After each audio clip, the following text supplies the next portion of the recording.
आज बाप दादा दो प्रकार के बच्चों को देख रहे हैं। एक है सदा योग युक्त युक्त युक्त रहने वाले, दूसरे हैं जो योगी हैं लेकिन सदा योग युक्त युक्त युक्त नहीं है। मनसा वाचा कर्मणा, कभी युक्ति युक्त और कभी कभी युक्ति युक्त नहीं होते। ब्राह्मण जीवन की अलौकिकता व विशेषता है सदा योग युक्त युक्ति युक्त जीवन। सदा योग युक्त युक्ति युक्त जीवन के लिए ब्रह्मा बाप ने क्या पुरुषार्थ किया। कोई कोई बच्चे तो नेचुरल अटेंशन रखते हुए चल रहे हैं, कई बच्चों को मेहनत लग रही है। ब्रह्मा बाप ने सदा योग युक्त रहने के लिए कौन सी विधि अपनाई। अपने को सारथी और साक्षी बनकर चले। आत्मा जब देह की मालिक बन के कर्म कराती है तो वो सारथीपन की स्थिति से स्वतः ही देहभान समाप्त हो जाता है। आत्मा कर्मेंद्रियों की मालिक बन जाती है, कंट्रोलिंग पावर आ जाती है। जब मालिक बने की स्थिति में स्थित नहीं है तो माया वशीभूत बना देती है। भूतों की भी यूनिटी होती है, एक भूत आता है बाकी भूतों को ले आता है, फिर सारथी से स्वार्थी बन जाते हैं।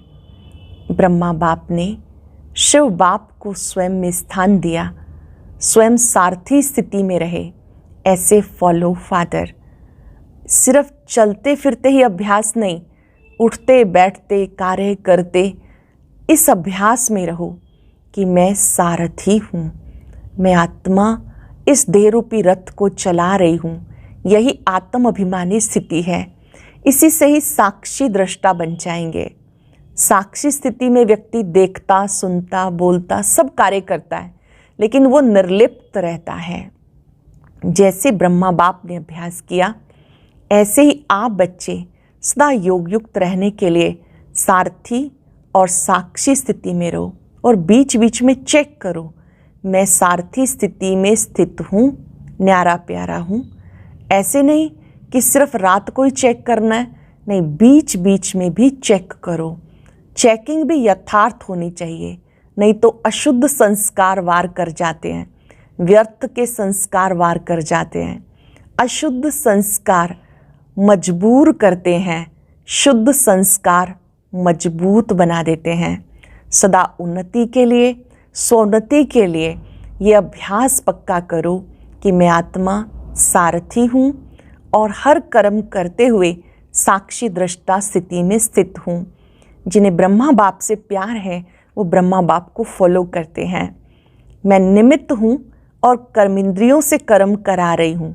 जो कर्म मैं करूँगा मुझे देखकर दूसरे करेंगे। बाबा ने कहा चाहे बर्तन मांज रहे हो, चाहे भाषण कर रहे हो, हर एक में आपकी स्थिति बहुत ऊंची होनी चाहिए। ऐसे नहीं कि भाषण कर रहे हो तो योगयुक्त स्थिति में हो और बर्तन साफ कर रहे हो तो साधारण स्थिति में आ जाओ। नहीं, आपकी स्थिति सदा ऊंची स्थिति हो। माताओं को समझाते हुए बाबा ने कहा कि कभी भी बच्चों से तंग नहीं होना। जब मेरा मेरापन आता है तो तंग हो जाते हो, परेशान हो जाते हो। उन्हें भी ट्रस्टी बनकर संभालो, सेवाधारी बनकर सेवा करो तो कभी भी तंग नहीं होंगे। सब कुछ बाबा तेरा, तेरा कहना माना स्वमान में रहना। तो बाबा ने योग युक्त होने की विधि को अंडरलाइन कराया, सारथी स्थिति में रहना और साक्षी होकर के रहना। वरदान में बाबा ने समझाया, अपने मस्तक द्वारा तीसरे नेत्र का साक्षात्कार कराने वाले सच्चे योगी भाव।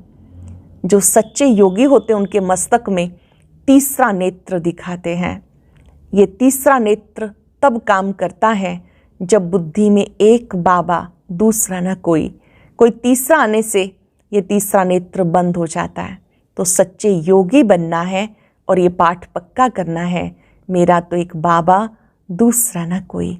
स्लोगन में बाबा ने समझाया, प्रसन्नचित्त बनना अर्थात परेशान होना और परेशान करना। आज दृढ़ संकल्प करेंगे, मुझे सदा योग युक्त रहना है, हर कर्म युक्ति युक्त करना है, उसके लिए सारथी और साक्षी बनकर रहेंगे। अब सुनते हैं मुरली विस्तार से। आज की अव्यक्त मुरली का सार है, योग युक्त युक्ति युक्त बनने की युक्ति, योग युक्त, युक्ति युक्त बनने की युक्ति। आज बाप दादा अपने सर्व बच्चों में से विशेष 2 प्रकार के बच्चे देख रहे हैं। एक है सदा योग युक्त और हर कर्म में युक्ति युक्त। दूसरे योगी हैं लेकिन सदा योग युक्त नहीं है और सदा हर कर्म में स्वतः युक्ति युक्त नहीं है। मनसा व बोल कर्म तीनों में से कभी किसमें युक्ति युक्त नहीं है। वैसे ब्राह्मण जीवन अर्थात स्वतः योग युक्त, सदा युक्ति युक्त। ब्राह्मण जीवन की अलौकिकता व विशेषता व न्यारा और प्यारापन यही है, योग युक्त और युक्ति युक्त। लेकिन कोई बच्चे इस विशेषता में सहज और नेचुरल चल रहे हैं, कोई अटेंशन भी रखते हैं, फिर भी सदा दोनों बातों का अनुभव नहीं कर सकते। इसका कारण क्या है? नॉलेज तो सभी को है, लक्ष्य भी सभी का एक ही है, फिर भी कोई लक्ष्य के आधार से इन दोनों लक्ष्य अर्थात योग युक्त और युक्ति युक्त स्थिति की अनुभूति के समीप हैं, और कोई कभी फास्ट पुरुषार्थ से समीप आते, लेकिन कभी समीप और कभी चलते चलते कोई ना कोई कारणवश रुक जाते हैं, इसलिए सदा लक्षण के समीप अनुभूति नहीं करते। सर्व ब्राह्मण आत्माओं में से इस श्रेष्ठ लक्ष्य तक नंबर 1 समीप कौन है? ब्रह्मा बाप क्या विधि अपनाई जो इस सिद्धि को प्राप्त किया? सदा योग युक्त रहने की सरल विधि है। अंडरलाइन करेंगे और अभ्यास प्रारंभ कर देंगे। योग युक्त रहने की सरल विधि है सदा अपने को सारथी और साक्षी समझकर चलना। सारथी और साक्षी समझ चलना। आप सब श्रेष्ठ आत्माएं इस रथ के सारथी हो। रथ को चलाने वाली आत्मा सारथी हो। ये स्मृति स्वतः ही इस रथ अथवा देह से न्यारा बना देती है, किसी भी प्रकार के देहभान से न्यारा बना देती है। देहभान नहीं तो सहज योग युक्त बन जाते हैं और हर कर्म में योग युक्त, युक्ति युक्त स्वतः ही हो जाते हैं। स्वयं को सारथी समझने से सर्व कर्म इंद्रियां अपने कंट्रोल में रहती हैं। आत्मा मालिक है, इस देह रूपी रथ को चला रही है। जब आप स्वयं को सारथी अनुभव करेंगे तो अनुभव करेंगे कि मैं इन कर्म इंद्रियों की मालिक हूँ। सब कर्म इंद्रियां कंट्रोल में रहेंगी, अर्थात सब कर्म इंद्रियों को सदा लक्ष्य और लक्षण की मंजिल के समीप लाने की कंट्रोलिंग पावर आ जाती है। स्वयं सारथी किसी भी कर्मेंद्रिय के वश नहीं हो सकता, क्योंकि माया जब किसी के ऊपर भी वार करती है तो माया के वार करने की विधि यही होती है, कोई ना कोई स्थूल कर्मेंद्रियां अथवा सूक्ष्म शक्तियां मन बुद्धि संस्कार के परवश बना देती है। आप सारथी आत्माओं को जो महामंत्र वशीकरण मंत्र बाप से मिला हुआ है उसको परिवर्तन कर वशीकरण की बजाय वशीभूत बना देती हैं, और एक बात में भी वशीभूत हुए तो सभी भूत प्रवेश हो जाते हैं, क्योंकि इन भूतों की भी आपस में बहुत यूनिटी है। एक भूत आया तो वो सबका आह्वान करेगा। फिर क्या होता है? ये भूत सारथी से स्वार्थी बना देता है। ये भूत जब आते हैं तो सारथी से स्वार्थी बना देते हैं। और आप क्या करते हो? जब सारथीपन की स्मृति में आते हो तो भूतों को भगाने की युद्ध करते हो। युद्ध की स्थिति को योगयुक्त स्थिति नहीं कहेंगे, इसलिए योगयुक्त व युक्ति युक्त मंजिल के समीप जाने की बजाय रुक जाते हो। पहला नंबर स्थिति से दूसरे नंबर में आ जाते हो। सारथी अर्थात वश होने वाले नहीं, लेकिन वश कर चलाने वाले। तो आप सब कौन हो? सारथी हो ना। सारथी अर्थात आत्म अभिमानी, क्योंकि आत्मा ही सारथी है। ब्रह्मा बाप ने इस विधि से नंबर 1 की सिद्धि प्राप्त की, इसलिए बाप भी इसका सारथी बना। सारथी बनने का यादगार बाप ने करके दिखाया। फॉलो फादर करो, सारथी बन सदा सारथी जीवन में अति न्यारी प्यारी स्थिति का अनुभव कराया, क्योंकि देह को अधीन कर बाप प्रवेश होते हैं अर्थात सारथी बनते हैं, देह के अधीन नहीं बनते, इसलिए न्यारा और प्यारा है। ऐसे ही आप सभी ब्राह्मण आत्माएं बाप समान सारथी की स्थिति में स्थित रहो। चलते फिरते चेक करो, मैं सारथी अर्थात सर्व को चलाने वाली न्यारी और प्यारी स्थिति में स्थित हूँ। बीच बीच में चेक करो, मैं सारथी स्थिति में न्यारी प्यारी स्थिति में स्थित हूँ, ये चेक करो। ऐसे नहीं कि सारा दिन बीत जाए फिर रात को चेक करो।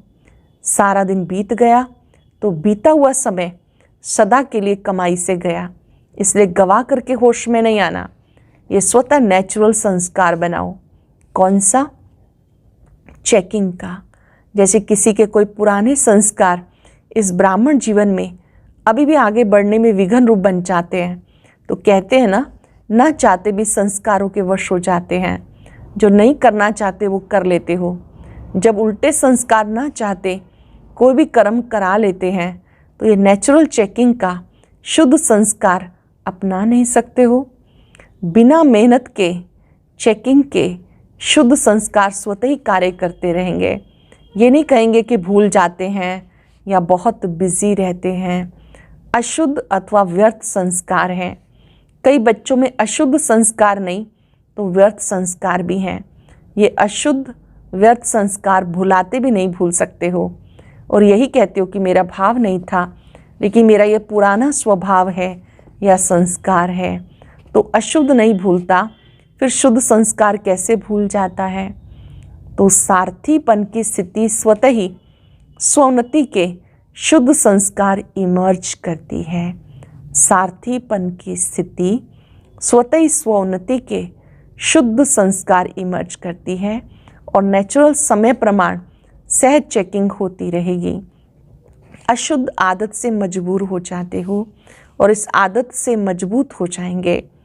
अशुद्ध आदत से मजबूर हो जाते हो और आप इस आदत से मजबूत हो जाएंगे। तो सुना, सदा योग युक्त युक्ति युक्त रहने की विधि क्या हुई? सारथी बनकर चलना। सारथी स्वतः ही साक्षी हो, कुछ भी करेंगे, देखेंगे, सुनेंगे, साक्षी बन देखने, सोचने, करने सब में सब कुछ करते भी निर्लेप रहेंगे, अर्थात माया के लेप से न्यारे रहेंगे। तो पाठ पक्का किया ना? ब्रह्मा बाप को फॉलो करने वाले हो ना? ब्रह्मा बाप से बहुत प्यार है ना? प्यार की निशानी है समान बनना, अर्थात फॉलो करना। सभी टीचर्स का बाप से कितना प्यार है। बाप सदा टीचर्स को अपने सेवा के समीप साथी समझते हैं। तो पहले फॉलो टीचर्स करेंगी ना, इसमें सदा यही लक्ष्य रखो, पहले मैं। ईर्ष्या में पहले मैं नहीं, वो नुकसान करती है। शब्द वही है, पहले मैं, लेकिन एक है ईर्ष्यावश पहले मैं। तो इससे पहले की बजाय कहाँ लास्ट पहुंच जाता, फर्स्ट से लास्ट आ जाता। और फॉलो फादर में पहले मैं कहा और किया, तो फर्स्ट के साथ में आप भी फर्स्ट हो जाएंगे। ब्रह्मा फर्स्ट है ना, तो सदा ये लक्ष्य रखो कि टीचर्स अर्थात फॉलो फादर, और नंबर 1 फॉलो फादर। जैसे ब्रह्मा नंबर 1 बना, तो फॉलो करने वाले भी नंबर 1 का लक्ष्य रखो। टीचर्स सभी ऐसे पक्की है ना, हिम्मत है फॉलो करने की, क्योंकि टीचर्स अर्थात निमित्त बनने वाली, अनेक आत्माओं के निमित्त हो। तो निमित्त बनने वालों के ऊपर कितनी जिम्मेवारी है। जैसे ब्रह्मा बाप निमित्त रहे ना, तो ब्रह्मा बाप को देखकर कितने ब्राह्मण तैयार हुए। ऐसे टीचर्स कोई भी कार्य करती हो, चाहे खाना बना रही हो, चाहे सफाई कर रहे हो, हर कर्म करते स्मृति रहे मैं निमित्त हूँ। अनेक आत्माओं के प्रति जो और जैसा मैं करूँगी, मुझ निमित्त आत्मा को देख और भी करेंगे। जो मैं करूँगी जैसा करूँगी, मुझ निमित्त आत्मा को देख और भी करेंगे। इसलिए बाप दादा सदैव कहते हैं, एक तरफ है भाषण करना, दूसरी तरफ है बर्तन मांजना। दोनों ही काम में योग युक्त युक्ति युक्त, दोनों ही कार्यों में योग युक्त युक्ति युक्त। काम कैसा भी हो, लेकिन स्थिति सदा ही योग युक्त और युक्ति युक्त हो। ऐसे नहीं भाषण कर रहे हैं तब तो योग युक्त रहें, और बर्तन मांजना अर्थात साधारण काम कर रहे हैं तो स्थिति भी साधारण हो जाए। इस समय फॉलो फादर, सुना, आगे बैठती हूँ ना, तो बैठने में आगे कितना अच्छा लगता है और सदा आगे बढ़ने में कितना अच्छा लगेगा।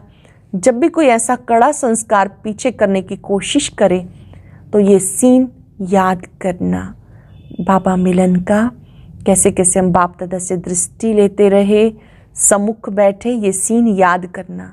जब आगे बैठना अच्छा लगता तो आगे बैठने में पीछे क्यों रहे, आगे बढ़ने में पीछे क्यों रहे।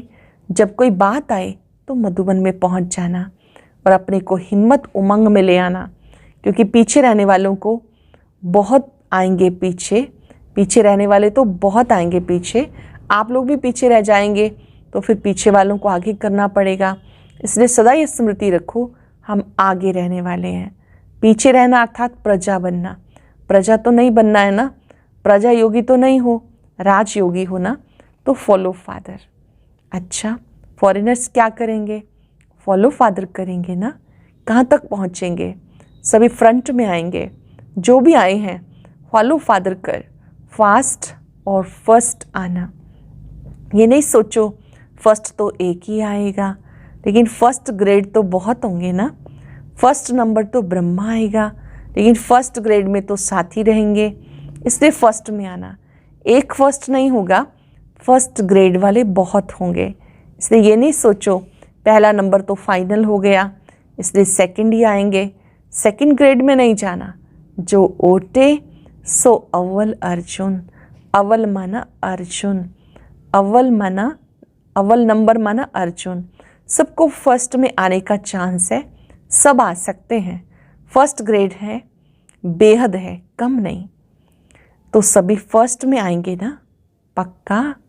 अच्छा, सदा ब्रह्मा बाप को फॉलो करने वाले, सदा स्वतः योग युक्त युक्ति युक्त रहने वाले, सदा सारथी बन कर्मेंद्रियों को श्रेष्ठ मार्ग पे चलाने वाले, सदा मंजिल के समीप रहने वाले, ऐसे सर्वश्रेष्ठ आत्माओं को बाप दादा का याद प्यार और नमस्ते। रूहानी बच्चों की रूहानी बाप दादा को नमस्ते, गुड मॉर्निंग, शुक्रिया। बाबा की मुलाकात है इंदौर जोन से। बाप दादा की श्रेष्ठ मत ने श्रेष्ठ गति को प्राप्त करा लिया, ऐसा अनुभव करते हो ना। जैसी मति वैसी गति होती है, तो बाप की श्रेष्ठ मत है तो गति भी श्रेष्ठ होगी ना। कहते जैसी अंत मते वैसी गते। ये क्यों गाया हुआ है, क्योंकि बाप चक्र के अंत में आकर श्रेष्ठ मत देते हैं। सृष्टि चक्र के अंत में संगम पर आकर श्रेष्ठ मत देते हैं, तो अंत समय पर श्रेष्ठ मत लेते हो और अनेक जन्म सदगति को प्राप्त करते हो। इस समय बेहद की अंत मते सोगते श्रेष्ठ हो जाती है, तो इस समय कहीं यादगार भक्ति में चला आता। एक जन्म की श्रेष्ठ मत से कितने जन्म तक श्रेष्ठ गति प्राप्त करते हो। सब यादगार इस संगम युग के हैं। यादगार क्यों बने, क्योंकि इस समय याद में रहकर आप कर्म करते हो। हर कर्म का यादगार बन गया। आप अमृत वेले विधि पूर्वक उठते हो तो देखो आपके यादगार चित्रों में भी विधि पूर्वक उठाते हैं, कितना प्यार से उठाते हैं जड़ चित्र, कितने दिल से स्नेह से उठाते हैं। उठाते भी हैं तो खिलाते भी हैं, सुलाते भी हैं। भक्ति में बहुत विधि पूर्वक सुलाएंगे भी सही, उठाएंगे भी सही, भोग भी लगाएंगे, क्योंकि आप इस समय याद के विधि पूर्वक करते हो। खाना भी विधि पूर्वक खाते हो, भोग लगाकर खाते हो ना, या जैसे वैसे ही खा लेते हो। ऐसे तो नहीं किसी को खाना देना है इसलिए जल्दी जल्दी में भोग नहीं लगाया। अगर इसको देना भी है, कोई मजबूरी है, तो पहले अलग हिस्सा जरूर निकालो। ऐसे नहीं किसी को खिलाकर पीछे भोग लगाओ। विधि पूर्वक खाने से सिद्धि प्राप्त होती है, खुशी होती है, निरंतर याद सहज रहती है। तो अमृत वेले से लेकर रात तक जो भी कर्म करो, याद के विधि पूर्वक करो, तब हर कर्म की सिद्धि मिलेगी। सिद्धि अर्थात प्रत्यक्ष फल प्राप्त होता रहेगा। सबसे बड़े से बड़ी सिद्धि है प्रत्यक्ष फल के रूप में अतीन्द्रिय सुख की अनुभूति होना। सदा सुख की लहरों में, खुशी की लहरों में लहराते रहेंगे। पहले प्रत्यक्ष फल मिलता, फिर भविष्य फल मिलता। इस समय का प्रत्यक्ष फल अनेक भविष्य जन्मों के फल से श्रेष्ठ है। इस समय का प्रत्यक्ष फल अनेक भविष्य जन्मों के फल से श्रेष्ठ है। अगर अभी प्रत्यक्ष फल नहीं खाया तो सारे कल्प में कभी भी प्रत्यक्ष फल नहीं मिलेगा। अभी अभी किया, अभी अभी मिला, इसको कहते हैं प्रत्यक्ष फल। सत्युग में भी जो फल मिलेगा वो इस जन्म का मिलेगा, दूसरे जन्म का नहीं। लेकिन यहाँ जो मिलता है वो प्रत्यक्ष फल अर्थात अभी अभी का फल है। तो प्रत्यक्ष फल से वंचित नहीं रहना, सदा फल खाते रहना। ये प्रत्यक्ष फल अच्छा लगता है ना। ऐसा भाग्य कभी सोचा था भगवान द्वारा फल मिलेगा? ये तो स्वप्न में भी नहीं था। तो जो बात ख्याल ख्वाब में नहीं हो और वो हो जाए तो कितनी खुशी होती है। आजकल की अल्पकाल की लॉटरी आती है तो भी कितनी खुशी होती है। और ये प्रत्यक्ष फल सो भविष्य फल हो जाता है। तो नशा रहता है ना, कभी कम कभी ज़्यादा तो नहीं, सदा एकाग्र स्थिति में उड़ते चलो। सेकंड में उड़ना सीख गए ना, ज़्यादा समय लगता है। 1 सेकंड में उड़ना सीख गए ना, या ज़्यादा समय लगता है? संकल्प किया और पहुँचे, इतनी फास्ट गति है। अच्छा, सभी संतुष्ट हो ना, माताएं सदा संतुष्ट हो। कभी परिवार में भी लौकिक द्वारा असंतुष्ट तो नहीं होते हो? कभी तंग होते हो? कभी चंचल बच्चों से तंग होते हो? तंग कभी नहीं होना। जितना आप तंग होंगे उतना वो ज़्यादा तंग करेंगे। इसलिए ट्रस्टी बनकर, सेवाधारी बन के सेवा करो। बहुत सुंदर बात सिखा रहे हैं बाबा। बच्चों से कभी तंग नहीं होना, परिवार से तंग नहीं होना, ट्रस्टी बनकर, सेवाधारी बनकर सेवा करो। मेरापन आता है तो तंग होते हो। मेरा बच्चा और ऐसा करता है, तो जहाँ मेरापन होता है वहाँ तंग होते हैं। जहाँ तेरा तेरा आया तैरने लगते, तो तैरने वाले हो। सदा तेरा माना स्वमान में रहना, मेरा मेरा कहना माना अभिमान आना, तेरा तेरा मानना माना स्वमान में रहना। तो सदा स्वमान में रहने वाले अर्थात तेरा मानने वाले, यही याद रखना। अच्छा, डबल फॉरेनर्स भी सिक्की लदे हैं, थोड़े हैं, कितनी खुशी रहती है, उसका वर्णन कर सकते हो। बेहद का बाप है तो प्राप्ति भी बेहद की है, इसलिए हद की गिनती कर नहीं सकते। बाप दादा डबल विदेशी बच्चों को तीव्र पुरुषार्थी की रफ्तार से देख खुश होते हैं। भारतवासी तो भारत की बातों को जानते हैं, लेकिन ये लोग ना जानते भी इतने समीप तीव्र पुरुषार्थी बने, तो कमाल की ना। तो डबल लक्की हो गए। और भारतवासियों को क्या नशा है, हम ही हर कल्प में अविनाशी भारतवासी बनेंगे। यह नशा है ना, अविनाशी खंड भारत है, हर एक का अपना अपना नशा है।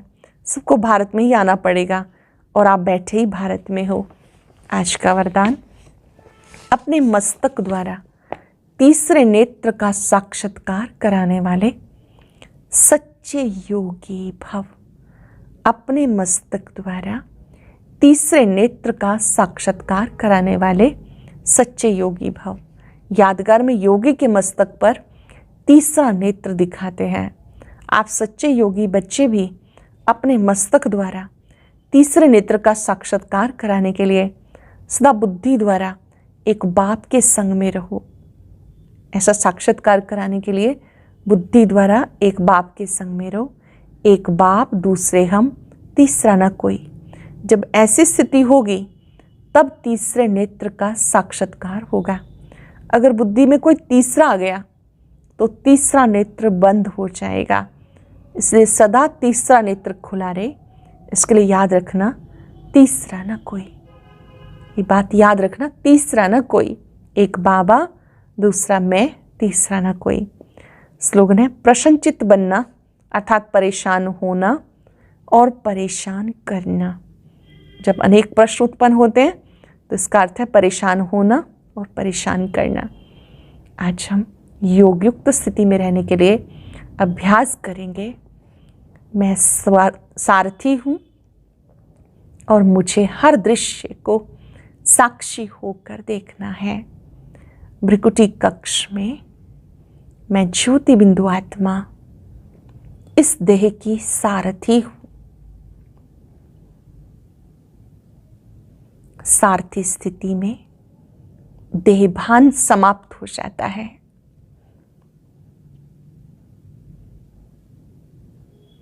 सारथी स्थिति में साक्षी बनना सहज हो जाता है। जैसे रथी रथ को चलाता है, ऐसे मैं आत्मा इस देह रूपी रथ को चला रही हूं।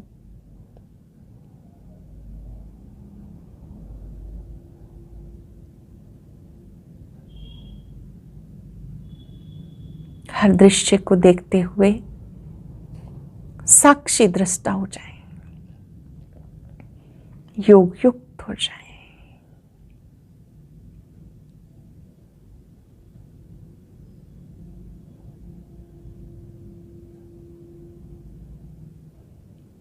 परमात्मा शक्तियों को निज में समाते हुए इस अनुभव में खो जाए। शुक्रिया बाबा, शुक्रिया, शुक्रिया, शुक्रिया। ओम शांति।